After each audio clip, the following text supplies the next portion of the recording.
बड़े बंगले वाली रसोई में गरीब बहू का देसी खाना। चलो अच्छा है, हमारी बेटी की शादी एक अच्छे घराने में तय हो गई है, अब मुझे कोई चिंता नहीं है।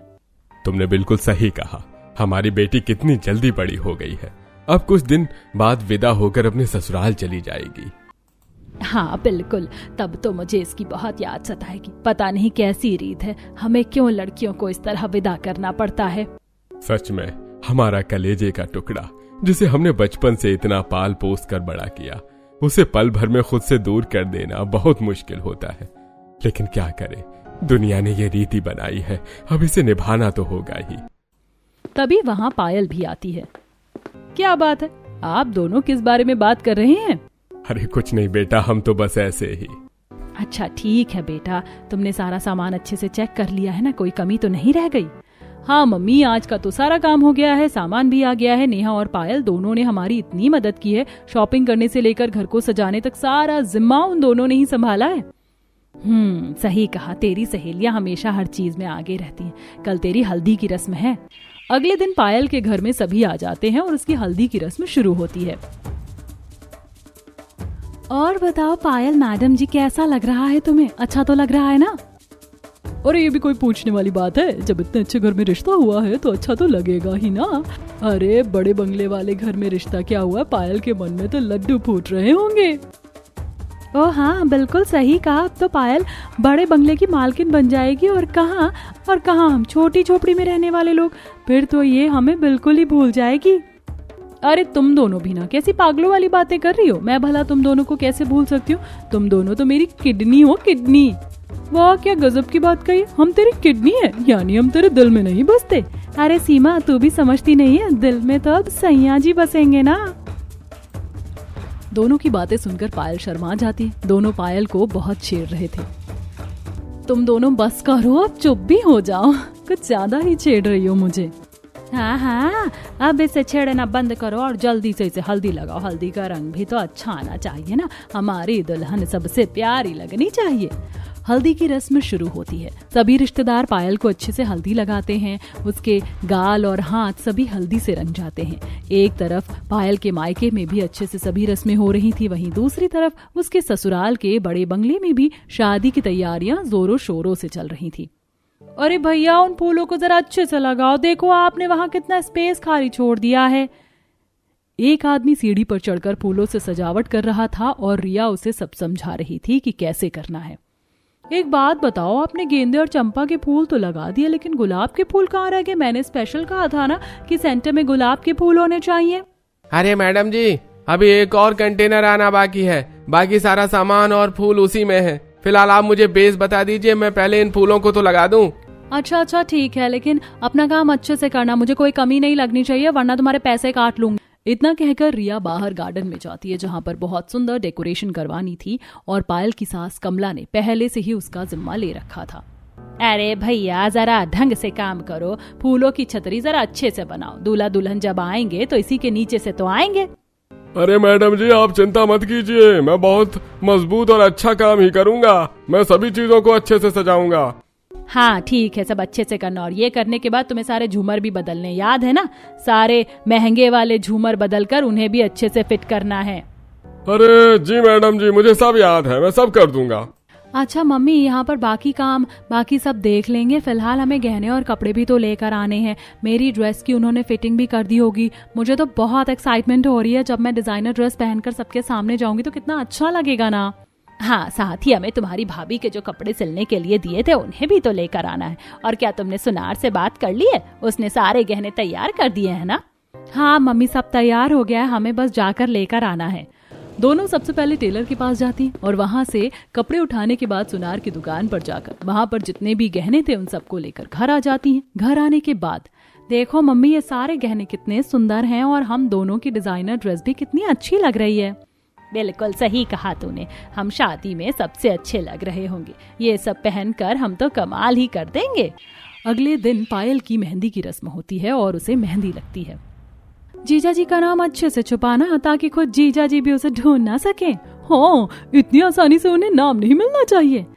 चलो सीमा, हमने पायल के लिए जो परफॉर्मेंस तैयार की थी उसे करते हैं। नेहा और सीमा पायल के लिए बहुत अच्छा सा डांस करते हैं। वाओ, तुम दोनों ने मेरे लिए कितना अच्छा डांस किया, तुम सबसे अच्छी फ्रेंड हो। वो तो हम हैं ही।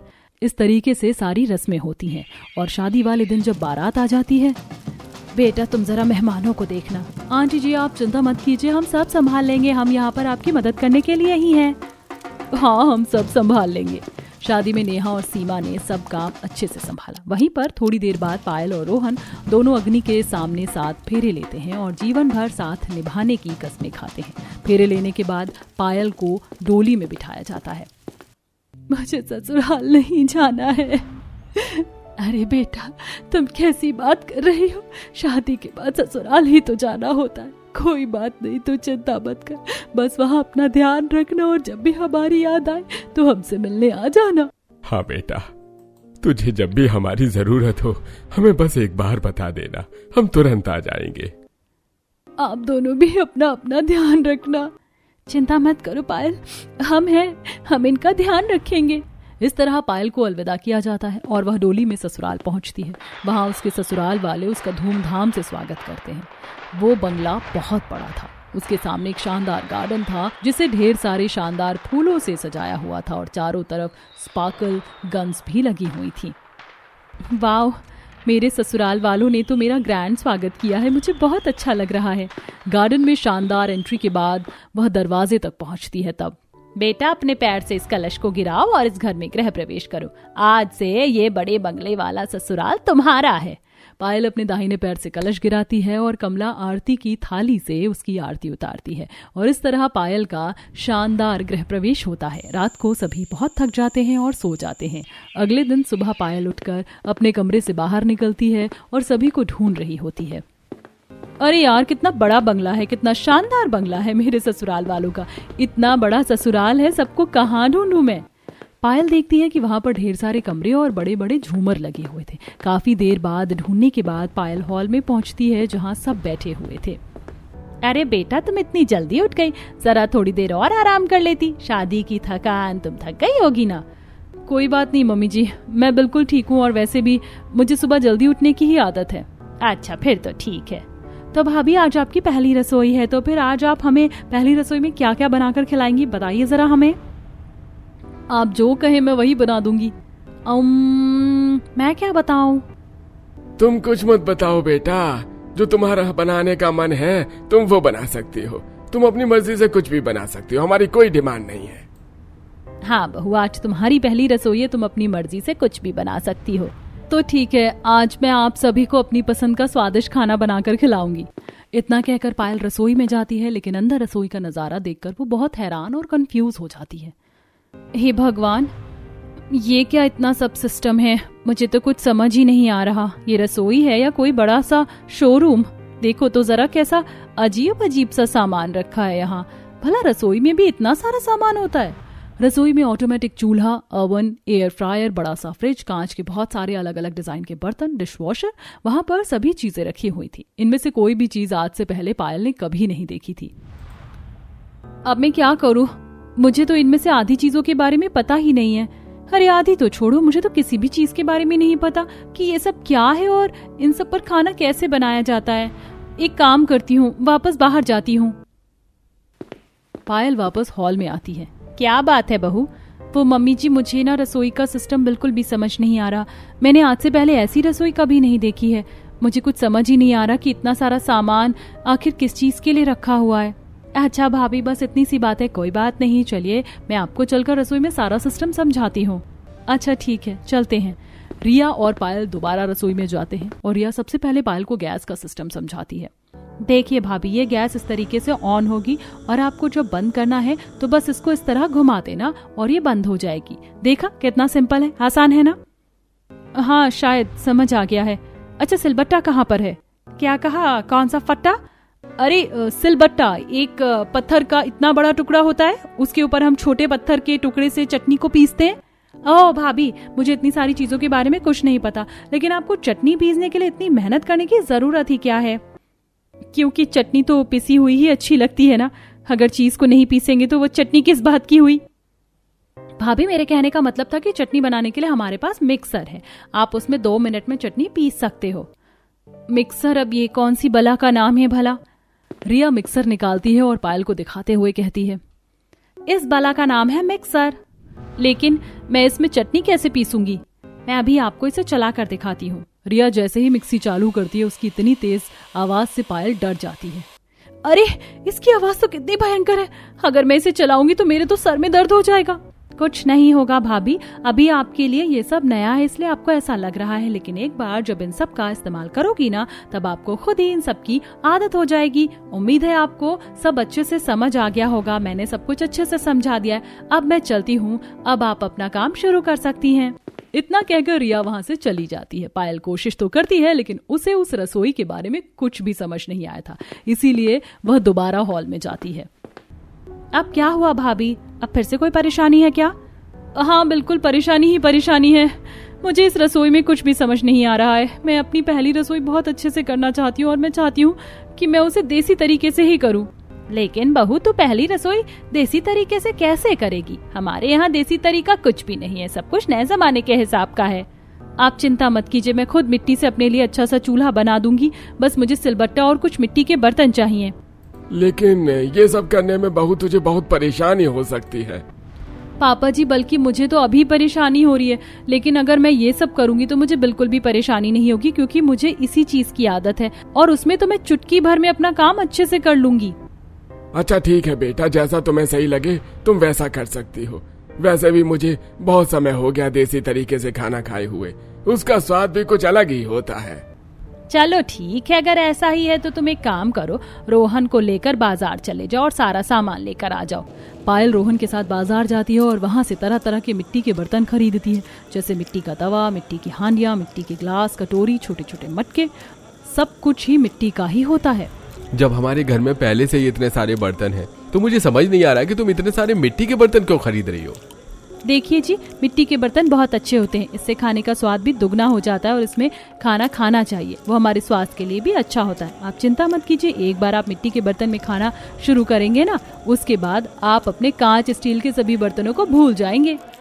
दोनों बर्तन लेकर घर वापस आ जाते हैं और उसके बाद पायल रसोई के बाहर जो छोटा सा हॉल था उसमें बैठकर अपने हाथों से मिट्टी का चूल्हा बनाती है। ये सब करते हुए सभी उसे देख रहे थे। ओफो भाभी, मुझे तो समझ नहीं आ रहा, जब हमारे पास सब कुछ है तो आप इतनी मेहनत बेवजह ही क्यों कर रही हैं? बस तुम देखती जाओ, थोड़ी देर बाद तुम्हें भी सब पता चल जाएगा। मिट्टी का चूल्हा बनकर तैयार हो जाता है। उसके बाद पायल ने जो सब्जियां काटी थी, कुछ लकड़ियां जलाकर पायल एक मिट्टी की हांडी चूल्हे पर रखती है और उसमें तेल डालकर सबसे पहले वह सब्जी छौंकती है। इन सब की वजह से घर में धुआं तो बहुत हो गया था।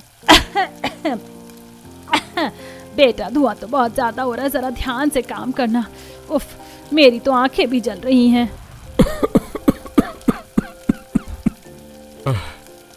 अरे मुझे भी बहुत खांसी आ रही है। अरे मुझसे तो इतने धुएं में बैठा भी नहीं जा रहा है, मैं थोड़ी देर बाहर चला जाता हूँ। अरे वैसे भी मुझे अस्थमा है, मुझे परेशानी हो सकती है। हाँ बाबा चलिए, मैं भी चलता हूँ। अरे मुझे भी बहुत परेशानी हो रही है, आंखों में धुआं जा रहा है। सचमुच भाभी, मुझे समझ ही नहीं आ रहा आप इस धुएं के आगे बैठकर खाना कैसे बना रही हो। ओहो, मेरी आंखों से तो पानी बह रहा है। इतने धुएं से सभी बहुत परेशान हो जाते हैं। मुझे तो इन सब की आदत है, बचपन से मैंने ऐसे ही काम किया है, लेकिन अभी आप देखिए कैसे खाने का मजा आता है। सब्जी बनाने के बाद पहले पायल सिलबट्टे पर अच्छे से चटनी पीसती है और वहीं दूसरी मिट्टी के हांडी में खीर बनने के लिए डाल देती है। पहले दूध को अच्छे से उबालती है और उसमें चावल और चीनी मिलाकर उसे अच्छे से घोटने के लिए चलते चूल्हे पर छोड़ देती है। तब तक पायल आटा गूंथ लेती है और उसके बाद मिट्टी की कढ़ाई में तेल डालकर सबके लिए गर्मा गर्म पूड़ियाँ सेकती है। आप सब गर्मा गर्म खाना खाने बैठिए। वहीं बगल में सभी डाइनिंग टेबल पर बैठकर पूरी सब्जी, खीर और हलवे का भरपूर आनंद लेते हैं। ओहो, मजा आ गया भाई, कितना अच्छा खाना है, मजा ही आ गया। इस खाने का तो स्वाद दुगना हो गया है। हमने इतने समय से कभी ऐसा देसी खाना नहीं खाया, कभी बचपन में ही खाया था। इसे खाकर बचपन की याद आ गई और ऐसी बारीक पिसी हुई चटनी तो मैं कितने अरसे बाद खा रहा हूँ। सच में मुझे भी खाना बहुत स्वादिष्ट लग रहा है, इससे स्वादिष्ट खाना मैंने आज तक नहीं खाया। मानना पड़ेगा भाभी, आपकी देसी रसोई ने तो कमाल ही कर दिया। मुझे भी ये खाना बहुत स्वादिष्ट लग रहा है। हाँ, अब तो मैं भी चाहता हूँ कि तुम हर रोज अपनी इस देसी रसोई में खाना बनाओ। मुझे भी खाने का बहुत अलग और अच्छा स्वाद आ रहा है, सच में बहुत स्वादिष्ट है। सबको खाना बहुत पसंद आता है और इस तरह पायल इतने बड़े बंगले में अपनी छोटी देसी रसोई बना लेती है। अब वह हर रोज चूल्हे पर ही सबके लिए खाना बनाती थी, लेकिन एक दिन खाना बनाने में बहुत समय लग रहा था और आग थोड़ी तेज थी, जिसकी वजह से बहुत सारा धुआं खिड़की के बाहर जा रहा था। खिड़की खुली थी ताकि धुआं घर में ना फैले। आस पड़ोस के लोग ये देखते हैं और उनमें अफरा तफरी मच जाती है। और यार शांति बहन, देख जरा, कमला के घर से धुआं आ रहा है। मुझे तो लगता है कमला के बड़े बंगले में आग लग गई है। तो बिल्कुल सच कह रही है, हमें जल्दी से आग बुझाने वाले को बुलाना चाहिए। अरे कोई है, जरा उन्हें फोन करो, इनके घर में आग लग गई है, उन्हें बुलाओ। वहां पर खड़ा एक आदमी फायर ब्रिगेड को कॉल करता है और जल्दी से फायर फाइटर्स वहां आते हैं और आग लगी है, हमें जल्दी कुछ करना होगा। दरवाजा खटखटाने का समय नहीं है, जल्दी से दरवाजा तोड़ना होगा। दरवाजा तोड़ने के बाद अपना पाइप लेकर सीधे घर के अंदर घुस जाते हैं और बिना कुछ सोचे समझे पूरे घर में पानी के पाइप से आग बुझाने लगते हैं, जिससे चूल्हा भी बंद हो जाता है, खाना खराब हो जाता है और साथ ही सभी गीले हो जाते हैं। अरे तुम लोग कौन हो, निकलो यहाँ से, हमारे ऊपर पानी क्यों डाला? अभी तो होली भी नहीं है। अरे आप यहाँ पर क्यों आए हैं? लेकिन जब अंदर जाकर वह नजारा देखते हैं तो उनके होश उड़ जाते हैं। अरे हमें खबर लगी थी कि आपके घर में आग लग गई है, इसीलिए हम आपकी जान बचाने के लिए यहाँ पर आ गए थे। अरे ऐसी झूठी अफवाह किसने फैलाई? सत्यानाश हो उसका। आग लगे मेरे दुश्मनों के, हमारे घर में क्यों लगेगी भला? हम तो घर में आराम से बैठकर खाना बना रहे थे। सच पता चलने के बाद फायर फाइटर्स वहां से चले जाते हैं। साथ ही जब अगल बगल की पड़ोसन उसके घर पर आकर देखती हैं तो उनके भी होश उड़ जाते हैं। इसका मतलब तुम्हारे इस बड़े बंगले में आग नहीं लगी थी, तुम बस घर में चूल्हा बनाकर खाना बना रही थी। लेकिन भला ऐसा कौन करता? देखो तो जरा, तुम्हारे इस बड़े बंगले की दीवारें कितनी खराब हो गई। अरे तुम क्या कोई आदिवासी के जमाने के हो जो इस तरह घर में चूल्हा बना रहे हो? पूरा घर का नक्शा ही खराब कर दिया, पूरे घर की शो खराब हो गई।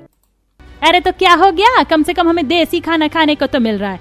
चूल्हे के खाने का स्वाद अलग ही होता है।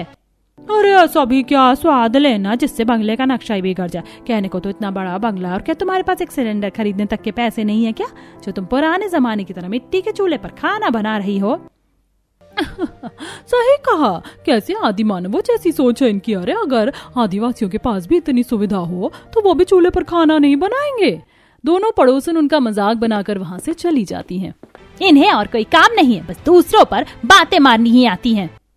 कोई बात नहीं, इन्हें छोड़ो, हम सब कपड़े बदल लेते हैं, सब भीग गए हैं। हाँ, और मैंने इतनी मेहनत से इतना अच्छा खाना बनाया था, सब खराब हो गया। कोई बात नहीं बहू, तू चिंता मत कर, आज हम बाहर से खाना मंगवा लेंगे। इस तरह दिन गुजर रहे थे और पायल अपनी देसी रसोई में ही खाना बनाती थी। उसने देसी रसोई में कुछ चीजें भी ऐड की थी। एक दिन बहू घर पर दूध से मक्खन निकालती और सबको खाने के साथ परोसती है। वाह, कितने टाइम बाद मक्खन खा रहा हूँ। लेकिन बेटा मक्खन कहाँ से आया?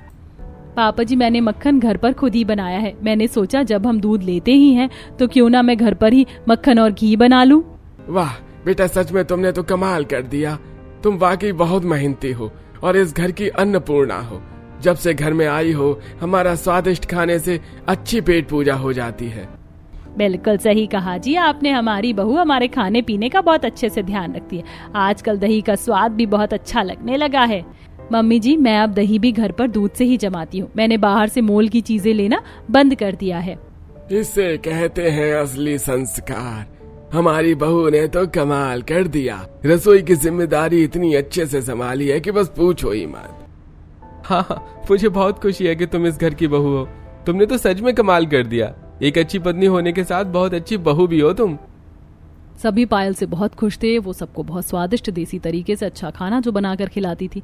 एक दिन कमला बाहर जा रही थी, तब फिर से दोनों पड़ोसन उसका मजाक उड़ाना शुरू कर देती हैं। देखो, आदि मानव के जमाने की सास आ रही है जिसकी बहू बड़े बंगले की रसोई में मिट्टी का चूल्हे पर देसी खाना बनाती है। हाँ वही तो, इतनी अनपढ़ गंवार बहू भला किसी की हो सकती है? आज के जमाने में तो कोई भी ऐसा नहीं करता। ऐसा तो पुराने जमाने में होता था क्योंकि उनके पास साधन नहीं थे, लेकिन उनके पास साधन होते हुए भी ऐसा कर रहे हैं क्योंकि उनके पास दिमाग नहीं है। इतना कहकर दोनों जोर जोर से हंसने लगती हैं। तब कमला को भी गुस्सा आ जाता है और वो उन्हें करारा जवाब देती है। अरे मेरी बहू बड़े बंगले की रसोई में देसी खाना बनाकर हमें इसलिए देती है क्योंकि उसका स्वाद दुगना होता है। वो घर पर ही दही जमाना, मक्खन निकालना और हाथों से चटनी पीसकर हमारे स्वाद के लिए इतनी मेहनत करती है ताकि हम खाने का भरपूर आनंद ले सके। मेरी बहू तो असली अन्नपूर्णा है। लेकिन तुम दोनों की बहुओं का क्या? हमारी बहुओं का क्या था? वही तो, तुम दोनों की बहुओं का तो कुछ भी नहीं है। अरे पूरे मोहल्ले की सबसे ज्यादा आलसी बहुएं हैं तुम्हारी। शांति, तेरी बहू तो तुझे बस भूख लगने पर मैगी पकड़ा देती है, तुझे खाने तक को नहीं पूछती। स्वादिष्ट खाना खाए तुझे कितना अरसा हो गया होगा। नहीं, ऐसा नहीं है। कमला की बात सुन शीला भी वहां से खिसकने की कोशिश करती है। अरे शीला बहन, तुम कहाँ इतनी आसानी से खिसक रही हो? जरा तुम भी तो जवाब लेती जाओ। तुम्हारी बहू तो खुद तुमसे ही घर का काम और खाना बनवाती है। अरे तुम्हें क्या पता असली ठाठ किसे कहते हैं? मेरी बहू तो मुझसे एक गिलास पानी तक का नहीं उठवाती है, बल्कि वो हमारे स्वाद की इतनी फिक्र करती है कि इसीलिए इतनी मेहनत भी करती है। मेरी बहू लाखों में एक है, लाखों में असली हीरा है। उन्हें करारा जवाब देने के बाद कमला वहां से चली जाती है। क्या जरूरत थी तुझे ऐसे उसे छेड़ने की? अरे मैंने अकेले कहाँ उसे छेड़ा था? तू भी तो पूरी ताल से ताल मिला रही थी, अब मुझे अकेले को दोष दे रही है। दोनों का मुंह बन जाता है। कुछ दिन बाद पायल और रिया मॉल जाते हैं। इस मॉल में तो बहुत महंगी महंगी सब्जियां हैं और एक भी सब्जी ताजा नहीं है। यहाँ ऐसा ही होता है भाभी। मेरा तो यहाँ की सब्जी लेने का बिल्कुल भी मन नहीं करता है।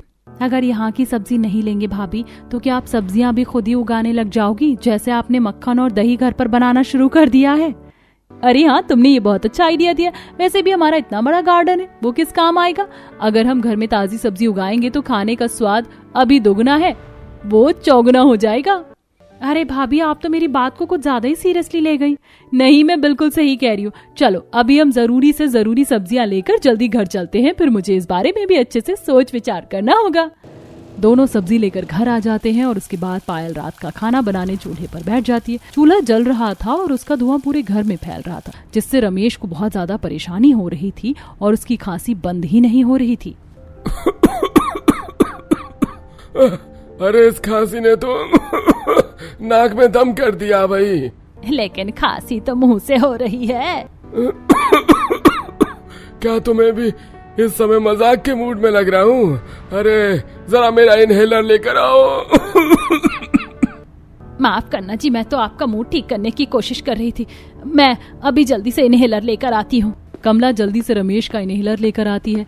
वह इनहेलर से अपनी दवाई लेने की कोशिश करता है, लेकिन उसमें बहुत ही कम दवाई थी। जब तक कमला इनहेलर चेंज करती है, उससे पहले ही रमेश बेहोश हो जाता है। अरे आपको क्या हो गया?